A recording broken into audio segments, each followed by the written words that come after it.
You're with Pastor Troy right here. We're getting excited. We got a special program for you. You're going to be seeing over the next few weeks until we get ready for season 2. You're going to be seeing the best of the On the Dock season 1. These will be coming at you hard and steady. I want you to get them out there. Check them out. Help us get them out to your friends. We want to see you on YouTube, Spotify, and iTunes as well. But this is the best of, get this, the best of season 1. Get ready for it. We're going to be coming at you with a super season 2 coming up this August. We'll see you soon. Enjoy this episode of On the Dock season 1, best of.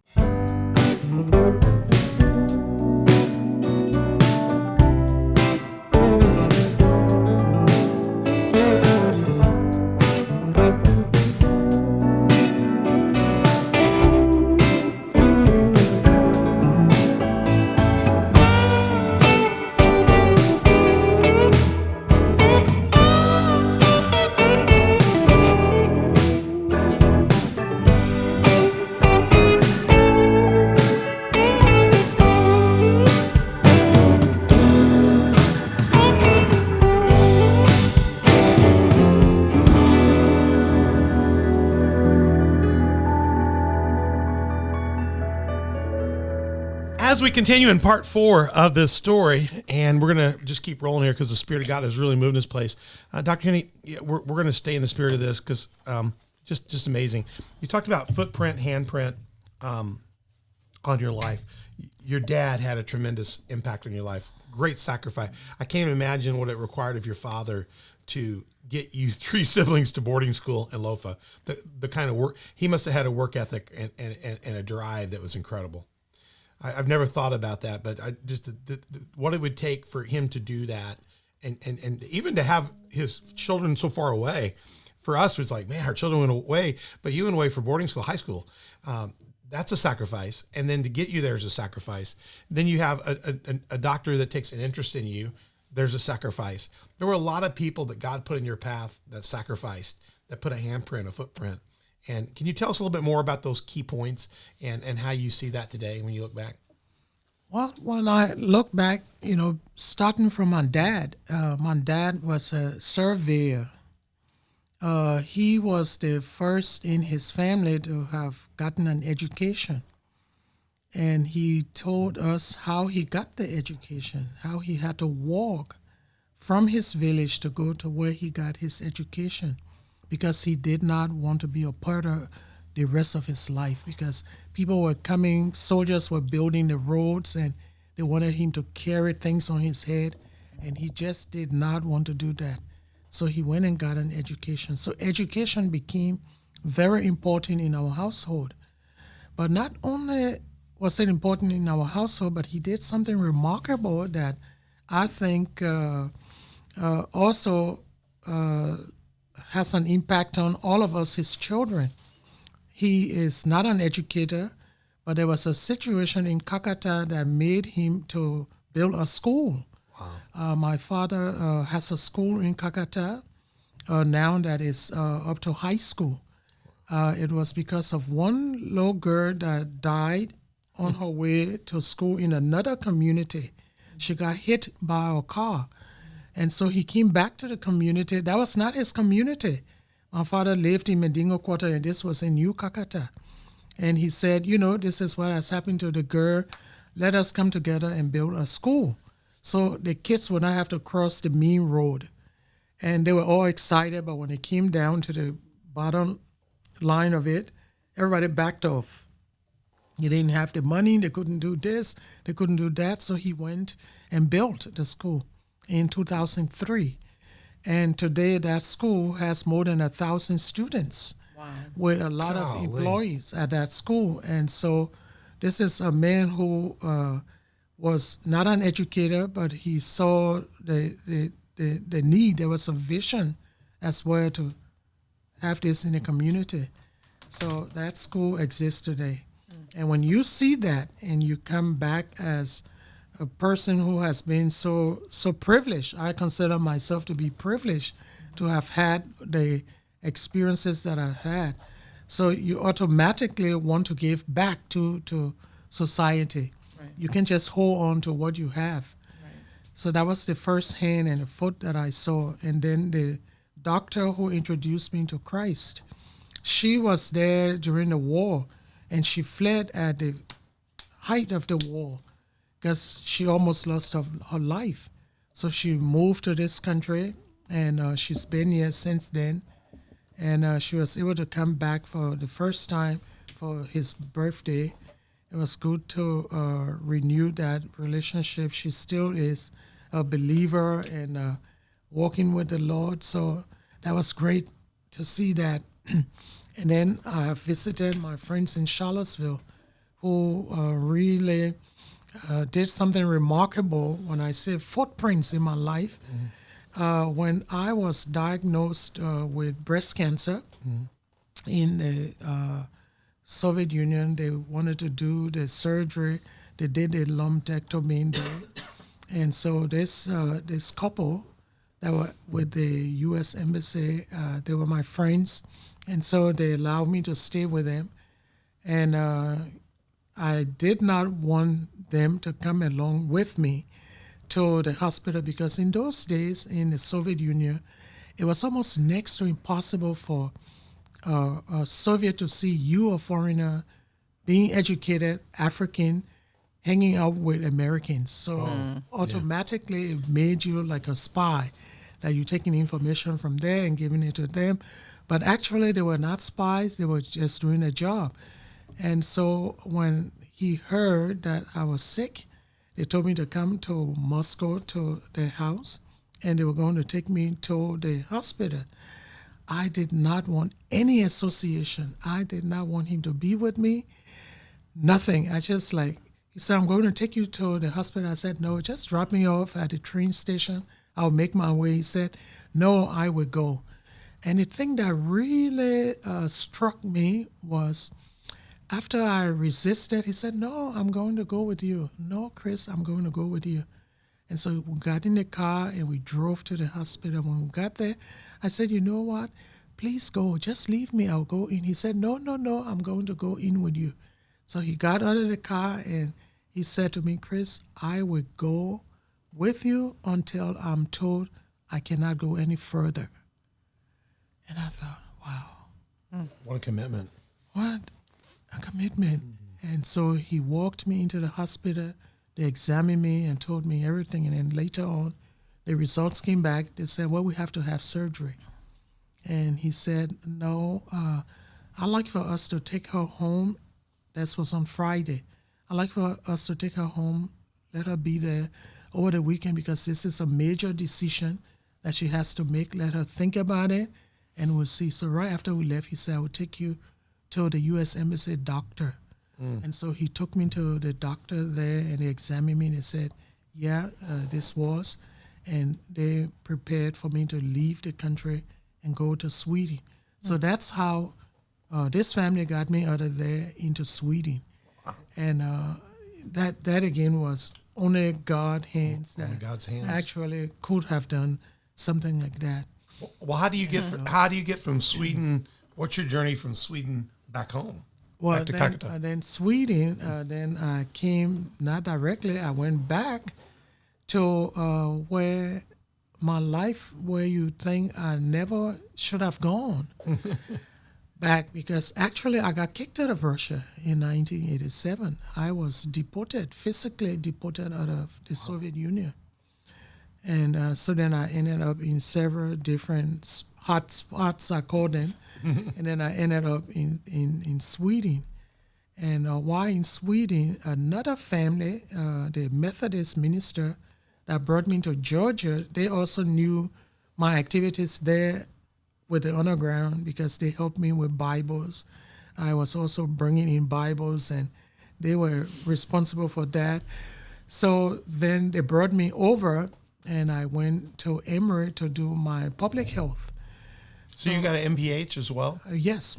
Wow, Masters in Public Master in Health. Public Health. So you and I are both Emory graduates. Yeah. I graduated with my Master's of Divinity from Emory. Yeah. And so I got a fellow Emory. So you went from Sweden to Emory University. Yes. Coca-Cola University. Yeah. Was it Coca-Cola? It was. Yeah. It was. Yeah. Well, my wife's a was. Pepsi drinker. We got there and she asked one of our orientation. She said, "Is there a Pepsi machine?" Everybody in the whole class just stopped. No Pepsi. Bishop Ken, no Pepsi here. I want a Coke. You couldn't buy a Pepsi anywhere around Candler or Emory.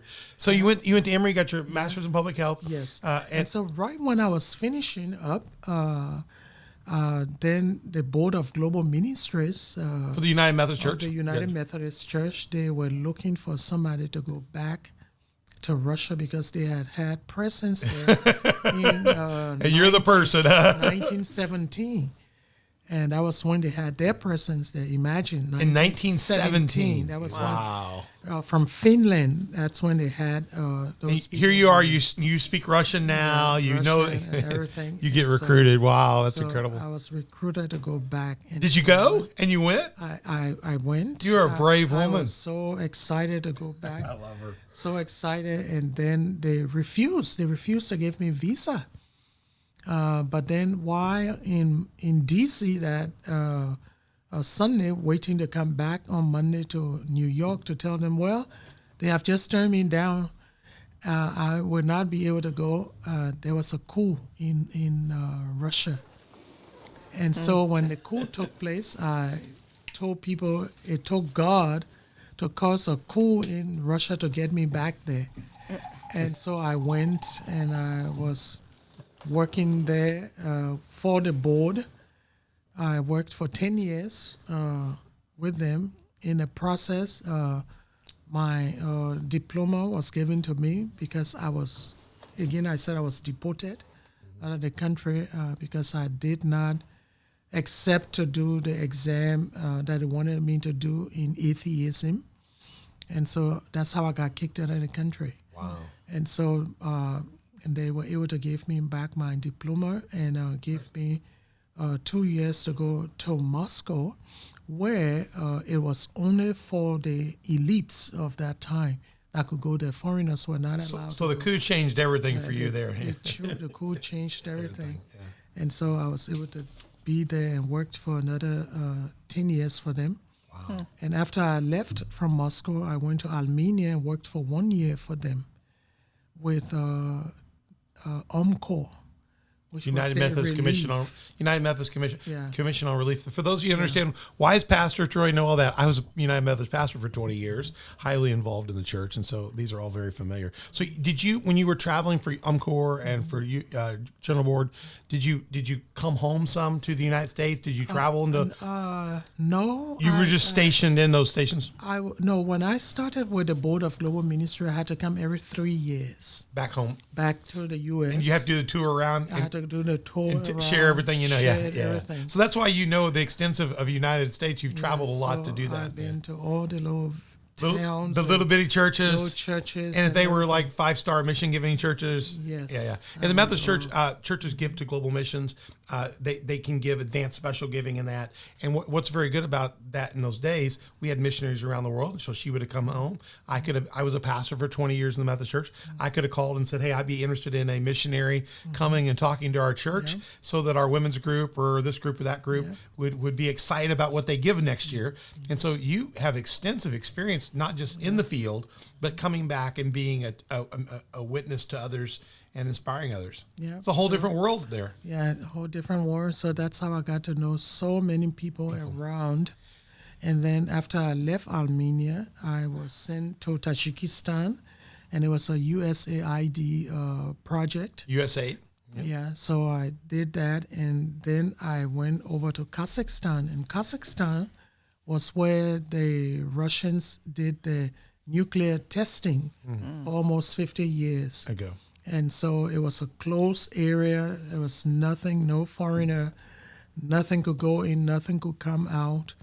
And when the collapse took place, the Board of Global Ministries decided they wanted to make their presence there again.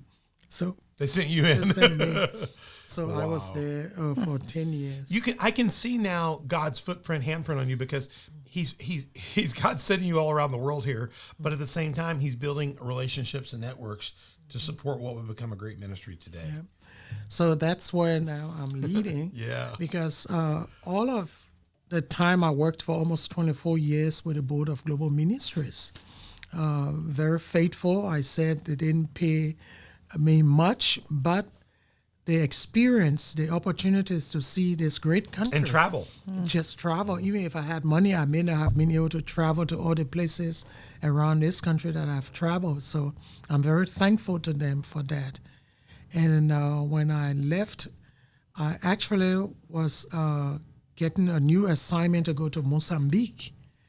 And I thought, I have been praying, I don't want to go to Mozambique. I have served all around the world. It's time for me to go home and serve my people. And the Board of Global Ministries said, no, you cannot do that.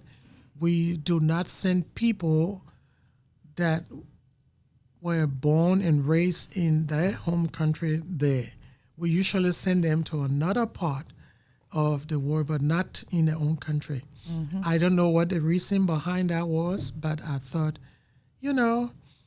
how best or who best could serve their own people? The people who knows the culture and the language and thing. I think I can serve better there in Liberia than I will be able to serve in Mozambique, getting to learn a new language which I was not interested in. So I thought, Lord, now this is where the rubber actually meets the road. Yeah. Can I continue with the board going on to Mozambique or going home?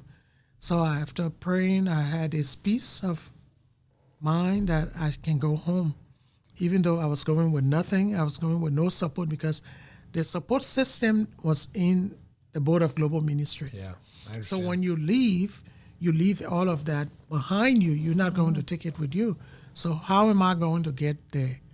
But it was by faith. I thought, no problem, I'm going. So I left. I went. You saw the first clinic. I had nothing, but I did have the heart to serve. I'm going to bring up her first clinic here just so you can remember it. The first clinic, we showed this in part 1 and 2 and 3. Yeah. This is literally a open clinic at her family home, and that's where she began to see patients in 2012. And where she's at now is just extraordinary, the facility. Yeah. So you started right there. Yeah, started right That's there. where you wake up in 2012 and go, I'm going to be a doctor in my own town. Yes. Yeah. And you've come from Russia, the United States. You've been in top clinics and top hospitals. You've got a chance to tour and be at places. And this is going to be, this is where ground zero starts for you back in your country. Yeah. The reality of what you hoped as a little girl that you could change for other little girls is really here starting today. Yeah. Yeah. Go ahead. So then people that I've worked with over the years, people that have come to visit me in Russia, because we had teams coming in Russia, in Kazakhstan, I put up with, and we worked together. So when they heard I was in Liberia, they thought, even though we're still with the Board of Global Ministries, but we're coming to work with you. So that's how they came back, and they have been working, making their donations, their contributions, and it's just been fantastic how God prepared the way. The way. You know, where there seemed to have been no way. And where you were being faithful, where you were being available to the church and serving, God was also putting you in places to plant seeds that would be a part of the Healthy Women, Healthy Liberia vision many years later. Yes. So just being faithful and used by God, you gave freely, and in the meantime, God was preparing a harvest back for you and the vision of your ministry. Yeah, so that's where we are today. I think one of the things that's interesting, I was looking at one of the pictures here that I was trying to think about our clinic here. If you take a look at this one, she's giving us a gift there in the top. That room in her clinic is, I think it's the largest room in the facility. It's actually the chapel. The largest room. She built this incredible clinic. It's an incredible facility, beautiful Waterfield Primary Health Care Clinic. And the largest facility is the place where she gathers with her people to worship.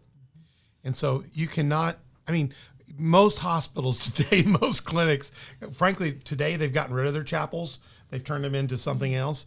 And even hospitals of the past, their chapel, their clinic might be the smallest room with the little mini pew. But what's interesting in your facility, the place where you gather for your team to worship, and they have regular worship as a staff, is there. So it's very clear to me that you, on the backside of this, you give great thanks to God. You've seen God's hand and feet in this. And I think, honestly, your work is just really still only just beginning. Because I think you're now at the point now where you're able to realize that vision of beginning to put people in communities that can be there for those other little girls, those other little boys right now today. Yeah. It's incredible. So we do a lot of other things to take care of the people in the community. We had sewing school where young girls and guys could come and learn how to sew.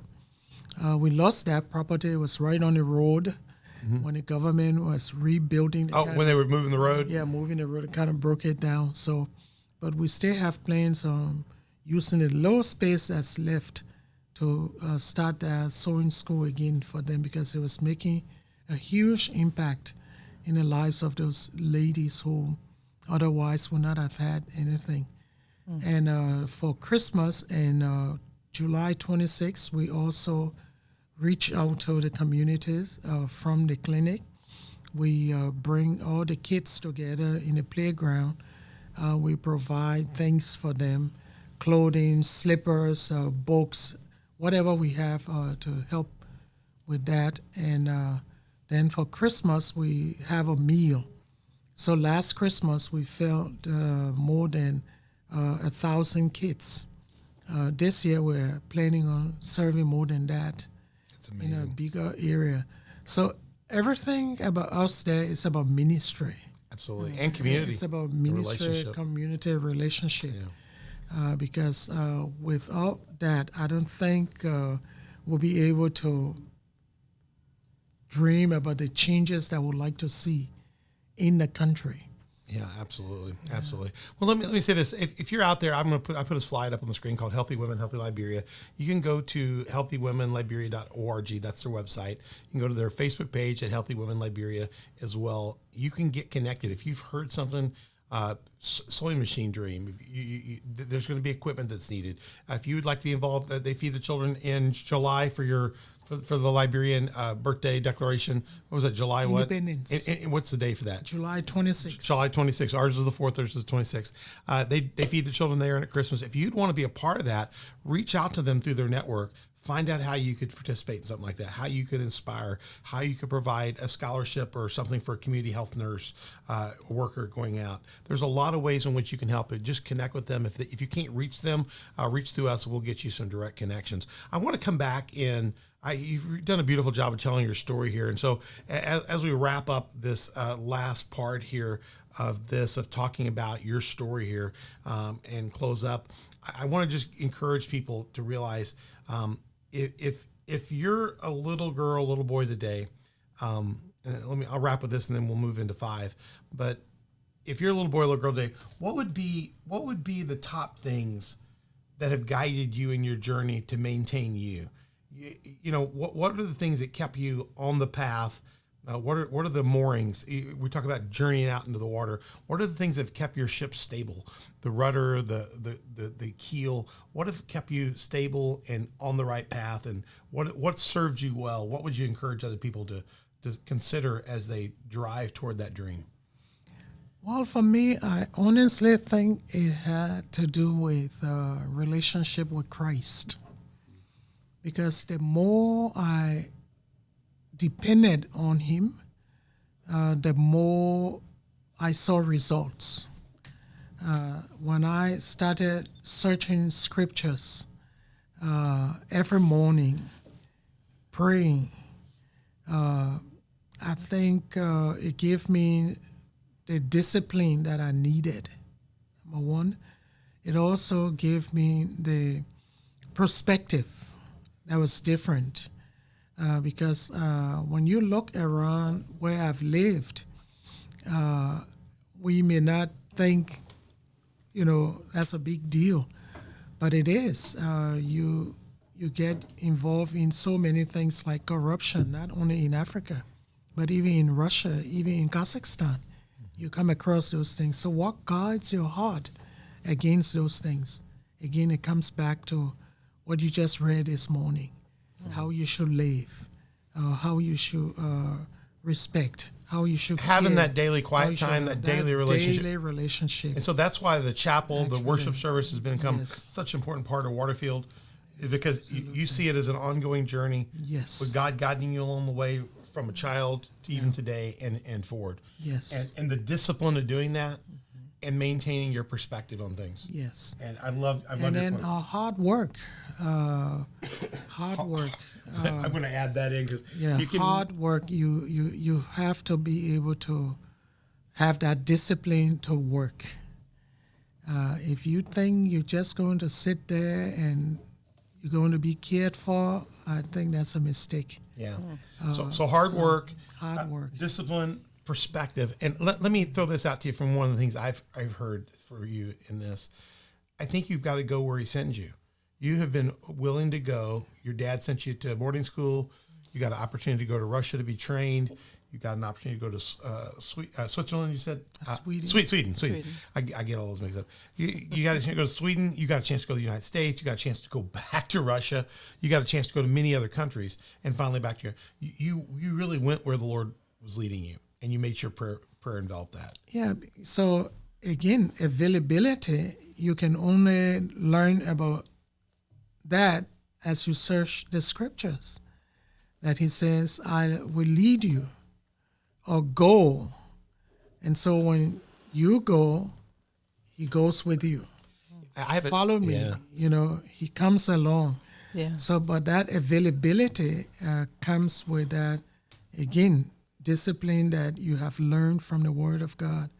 How my life needs to be disciplined. How can I make myself available to be able to serve wherever he sends me? Right. Because like Russia, when I tell friends that I live in Russia, it's like a black woman live in Russia. I said, that's not even the coldest place. Kazakhstan was the coldest, minus 50 degrees, Wow. weeks on. And there was never a day that anything stopped in that city. You had to go to work. So you feel your hands, you feel your ear and everything like it's popping up, but you had to go because that's what you needed to do. That's amazing. So let me see, Minda. The best quote I have is, the more I depend on him, the more I saw results. Mm-hmm. Very, very word. And then you talk about discipline, perspective, hard work, going where God leads you, and availability. I use a term I teach here. I've been teaching for years. I learned through my mentor. It's called fat sheep. God wants fat sheep: faithful, available, and teachable. You got to be faithful to be there for him. You got to have a relationship, available to go where he wants to send you, and trust him. Make sure you're hearing God, and then ultimately you need to be teachable, that, and all that. Beth, if you need to step out, I understand. I'm seeing she's getting a phone call, so go ahead and do that. And teachable, faithful, available, and teachable.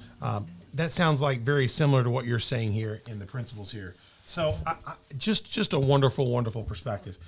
What I want to do is I want to wrap up here in this section. Am I close to where I could wrap up this piece here? And then we're going to come back in the closing section. We're going to get ready for one more, because what I want to do is figure out, we've been hearing your story, and your story's still going on. So it's going to be amazing to see what God does it. And I can see so much now why you're education based, you're community based, you're relationally based. I've learned so much about you here, and I can see why you are the mentor you are to people today, because you were mentored by people. Amen. And from your dad, from that doctor. I can see why your model of replication is very powerful, very powerful. And to be honest with you, it's something money can't buy. Because money cannot buy relationship to care about somebody else enough to transfer that skill. And I can see why it can change your country. You have an incredible gift, an incredible soul. So we're going to wrap up. Dr. Chris Hena's story. We're not finished with her. We're going to come back in the next one, which is part 5, ministry. We're going to look at major ministry fronts, Doc. I want to give people a chance to hear those major ministry initiatives that you're doing, what's going to be happening, and we're going to help people get involved. We want to get people connected to you, to your ministry, and how they can help. And we'll wrap up any final questions we have in that episode. So we're going to pull up and out of this. And once again, I want to tell you, you can, we hope you've enjoyed this. This has been incredibly intense. Dr. Hena has been amazing. And let me again, Healthy Women, Healthy Liberia, Dr. Chris Hena, she's a medical director.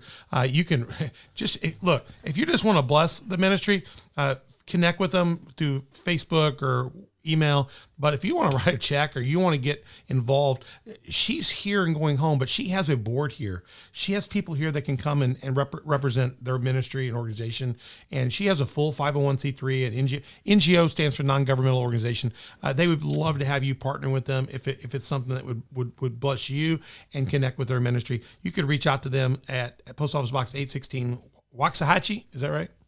I can't say that, Texas. And you can get all their contact information from the various sites there you're seeing. So we're going to be back in the next one. We'll be back in the next episode, which will for us be part, I think it'll be part 5. It'll be part 5, major ministry fronts, major initiatives to come, and major ways to get involved. So we'll be doing that in just a few minutes. Thanks for joining us.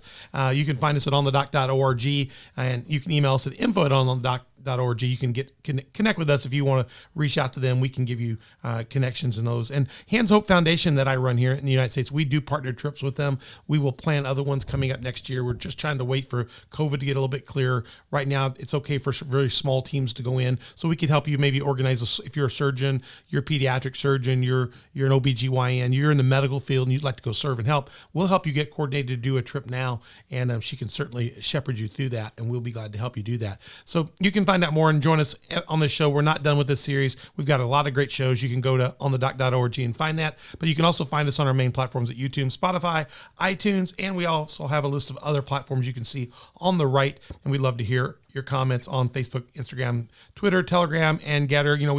We never say anything mean or anything. It's just more to communicate how you can be a part. This is a platform to help you get out of the shallows and into the deep. Please hit subscribe, like, share these videos with other people so they can be inspired. Also, there may be another little boy, little girl out there that needs to hear this story, that you can do it. You just got to get up and be available.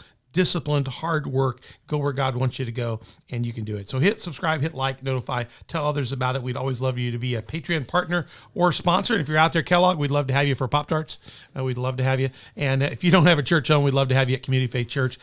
We have church on Sundays at 10 o'clock and Wednesdays at 6:30. We would love to have you here. We have a virtual campus at coftv.com. You can find us also on a Facebook and YouTube channel under Community Faith Church. We'd love to have you. Dr. Hena, thank you for being a part of this and sharing your story over the last couple episodes. And we look forward to wrapping up with you real soon in a final big finale as we find out how we can do more and more to see Healthy Women, Healthy Liberia become a even grander experience. It's amazing what God's done. You're an amazing witness, and God has really blessed you. So thank you for being here. Thanks for joining us on The Doc. We'll see you soon again. I'm Pastor Troy, and we're glad to have you here on The Doc.